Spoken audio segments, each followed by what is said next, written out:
people feel when they try to install Wazuh. I'll show you how to get this working in under 5 minutes. So the first thing you have to do is start from the official documentation from Wazuh. As you can see here, the number of agents will be a determinant for your RAM and your CPU.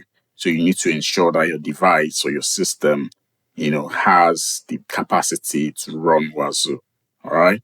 The next thing we have to do is, if you watch the previous video, I showed you exactly how you can install Ubuntu Server on your virtual machine, which is VirtualBox for this instance. All right. So now we'll log into our Ubuntu server, and thereafter we need to download and run the Wazuh installation assistant. All right. So I think this probably took or should take about 12 minutes. So you need to be very patient. 10 to 15 minutes. Subject to your device capacity and so many other factors. So probably 10 to 15 minutes. So once you type in the exact thing you need to type in there, you just have to hit enter, and you need to be patient. Don't panic if it looks like it's stuck, but because there are no shortcuts. If it looks like it's stuck, don't panic. Just be patient and give it time and let it do its thing, okay? And as you can see, it's started running. So, and this entire process took about 12 minutes, all right? And boom, you can see the username and password right there. So take note of the username and password. You actually need it later. So the next thing you have to do is go to your Ubuntu server settings in your VirtualBox, and you need to create ports forwarding so that you can actually forward these ports and have the ability to access your Wazuh dashboard from your host machine, if that makes sense. So it's just loading. Okay, I think the issue here is the fact that I used 12 instead of 127. All right, so pay attention, folks.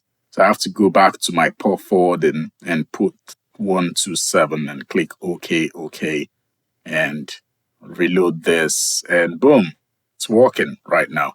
So all I have to do is click on advanced and proceed with the unsafe. Yeah, just proceed. And your Wazuh would start installing, or should I say the dashboard will start loading.